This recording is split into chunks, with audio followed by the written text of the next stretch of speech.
responsible for administering tax, customs and excise, laws and services, Namibia Revenue Services, known as NamRa, alerts customs clearing agents, importers, exporters to transporters on irregularities and inconsistencies in the undervaluation, misclarification and non-declaration of consignments. As of the 31st of May 2021, failure to comply with the regulations will result in the detainment and suspension of services and or consignments respectively. For a more in-depth discussion, the Chief Executive Officer, Sam Shivute, joins us. Good morning, Sam. Good morning, ma'am. How are you? I'm fine, thank you. How are you feeling this morning? Well, I'm feeling very good. Very good. Thank you so much for joining us. Yeah, thank you very much. And maybe I must take this opportunity just to greet all the Namibians, all the listeners, and a very good morning. And thank you, NBC, for having us on the studio. Yeah. Now, Sam, could you just please elaborate on the customs processes of the valuation and classification of the declaration of goods? Okay. Thank you very much. Just maybe before I declare that, just to indicate that the Namibia Revenue Agency that was launched by His Excellency Dr. Hage Geingob, President of the Republic of Namibia, on the 7th of April 2021. Yes. What we have observed over the past 2 months is that we have observed a consistent pattern of undervaluation, misclassification, and non-declaration of goods when goods are imported in Namibia. And that's why on the 25th of May 2021, we issued that notice about what we have observed, and also just to inform the importers, clearing agents, and the general public that practice of undervaluation, misclassification of imported goods will no more be tolerated. For me to elaborate on the process of evaluation is covered under Section 75 to Section 83 of the Customs and Excise Act number 20 of 1998 as amended, and it's also governed by the evaluation agreement of the World Trade Organization. As you may know, that Namibia is also a member of the World Trade Organization. Now, what normally happens is that when people import goods to Namibia or exporting goods, one is required to declare the correct value, or what we call a transaction value of those goods, so that they would then be in a position to pay the import duties and also to pay the customs duty on those imported goods. What we have then observed is that we have observed a pattern whereby importers and some clearing agents, they are not declaring the true value. They will rather under-declare, because let's say, for example, a consignment ought to cost 10 million, for example. Yeah. So it will then be under-declared, so that the import duty, which is the import VAT, which is 16.5, and also the customs duty, they are also very low. And these practices are really depriving Namibia the much needed revenue. So we're dealing with issues of undervaluation, where goods are valued very, very low sometimes, or sometimes overvalued. Then we also have issues of misclassification. Classification, what happened is that we have a tariff book that is mostly used worldwide. It's called a harmonized system tariff book, where it have different category of different goods that can be exported.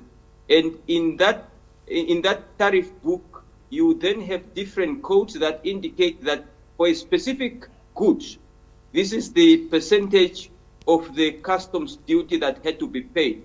So you have other goods that may attract higher customs duty, and you may others that may attract low customs duty. So you would find that sometimes importers or clearing agent would then deliberately put a wrong classification or category code, so that they do not pay that which they're supposed to be paying. And of course, the third part, which was covered in our press release, is non-declaration, because we are dealing with three issues here. Yeah. The first one is undervaluation. The second one is misclassification. And the third one is non-declaration. And non-declaration is when people are required to declare and they will just sometimes not declare. And as a result, the government of the Republic of Namibia is losing a lot of revenue in that regard. Let me give you an example of a non-declaration, for example. Yes.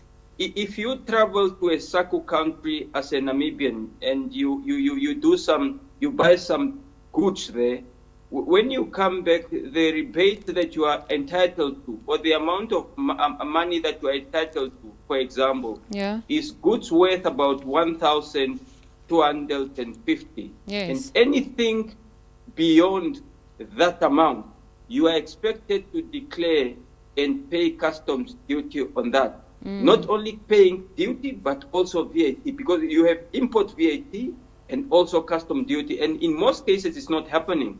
And if you are coming from non-SACU country, let's say, for example, you're coming from USA as the Namibia who went there to do your purchases, or you went to China, when you come back, then you have purchased goods worth more than 5,000. That is now goods for your own packages, not for sale. If anything that you bring in for sales, you're supposed to be paying import VAT and also duty depending on those specific goods. Yes. So what we have observed is that in many cases, we either find cases of undervaluation or misclassification of specific code as provided for in the harmonized systems, or non-declaration. And what we are saying is that this is going to stop.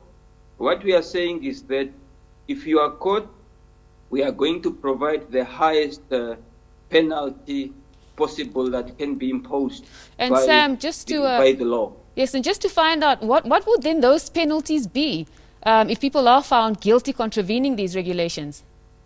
Okay, the penalties are also provided in the Custom Act number 20 of 1998 as amended. Yes. You have different penalties.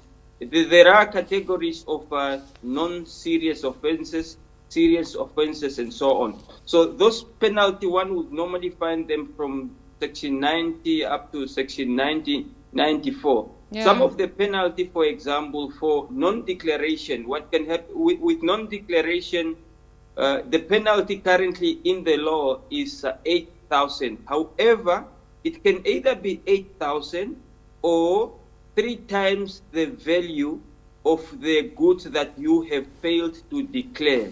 Yeah. What we have seen, like in the past, people would be given that fine of 8,000, and 8,000 is really nothing. But what we have also noted now, and from some of the statistics that I got from our risk management division, is that we would be mostly focusing on the value, the 3 times the value. That can be very punitive and deterrent than just focusing on the 8,000. Because we have noted, like in the financial year 2019-2020, there was, for example, one importer who was fined 800,000 Namibian dollar. The other one was fined 700,000 Namibian dollars. And that is really the route that we should be moving. Then you also have a situation whereby if someone gives a false declaration in their custom declaration form and it's found out that your declaration was false, then the penalty is 40,000 or 3 times the values of those goods that have not been declared, whatever is greater. Yeah. But again, like what I'm emphasizing here, with NamRa, as we have informed all the Namibian people that we're really trying to build a world-class revenue agency, serving with passion to positively impact the livelihood of every Namibian. For us to be world-class, for us to be able to impact the livelihood of every Namibian and to protect the revenue due to the state, to the Republic of Namibia, we're going to focus more on the highest penalty possible, which is 3 times the value of that which you either failed to declare or which you undervalue.